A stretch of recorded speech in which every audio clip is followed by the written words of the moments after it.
The solitude you've accepted as the price of survival is not a permanent condition, but a protective shell that cracks only when connection becomes more vital than safety. And true humanity requires not guarding your resources against the unknown, but risking everything to welcome the stranger who mirrors the parts of yourself you thought were lost forever.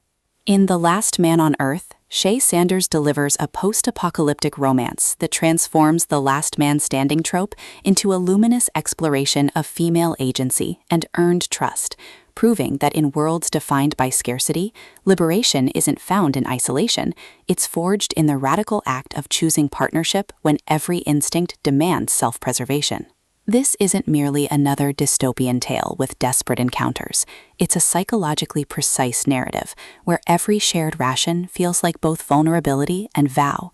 Consent to connect is negotiated through mutual recognition rather than assumed desperation. And love means honoring the woman beneath the survivor when survival demands she remain hardened. From the first wind-scoured narration, listeners are immersed in a landscape where silence is strategy and presence is the only true sustenance. Perfect for fans of emotionally intelligent post-apocalyptic fiction and stories where female strength thrives within constraint, this audiobook serves up atmospheric ache, relentless emotional honesty, and protagonists whose journey from wary strangers to sovereign partners resonates with anyone who's ever mistaken endurance for wholeness. When lone survivor Alara Vance discovers footprints leading to her fortified bunker, she expects threat, not to find Julian Thorne, a man carrying wounds that mirror the grief she's buried beneath years of solitary vigilance, and his quiet refusal to demand entry creates space for a bond that defies post-collapse suspicion. But as they navigate resource negotiations and buried attractions, Alara realizes this encounter isn't about rescue, it's about recalibration. Sanders masterfully avoids reducing Alara to hardened survivor or Julian to opportunistic stranger. Instead, she crafts a relationship rooted in radical reciprocity within constraint, where trust is earned through honoring boundaries even as need blurs them, and where intimacy emerges from seeing each other beyond survival roles. The audiobook narration amplifies this emotional alchemy, capturing Alara's disciplined composure, softening into genuine receptivity, and Julian's guarded intensity revealing warmth beneath stoic vigilance.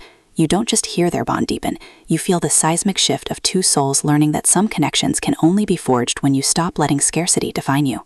What elevates The Last Man on Earth beyond typical survival romance fare is its nuanced portrayal of post-apocalyptic dynamics as collaborative creation rather than romanticized desperation.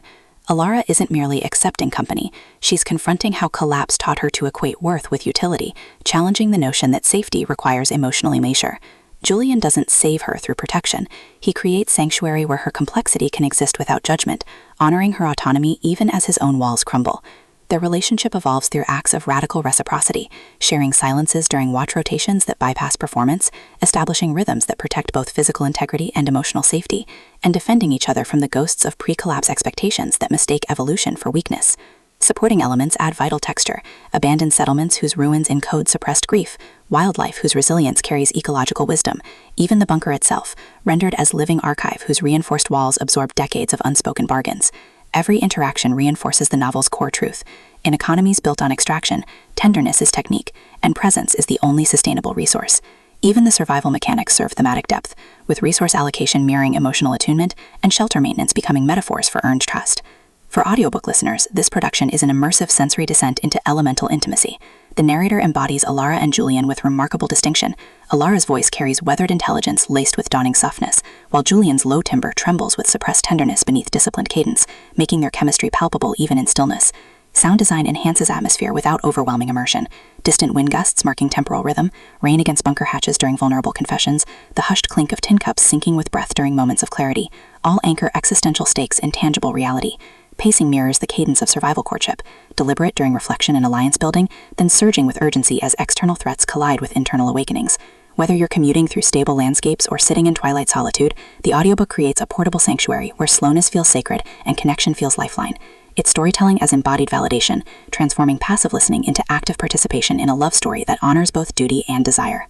Ultimately, The Last Man on Earth redefines survival romance by centering female epistemology within post-apocalyptic frameworks. It satisfies genre cravings for intense chemistry and hopeful resolution, while delivering substantive commentary on trauma response, masculine vulnerability, and the radical act of building partnerships based on mutual recognition rather than rescue.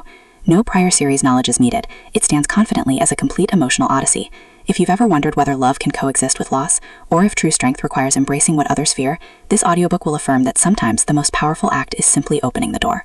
Press play, light the lantern, and prepare to believe that even in landscapes shaped by absence, hearts still find ways to hold ground, together. Your next favorite survival romance isn't waiting in flawless heroes. It's waiting in the brave, trembling choice to trust the passenger seat.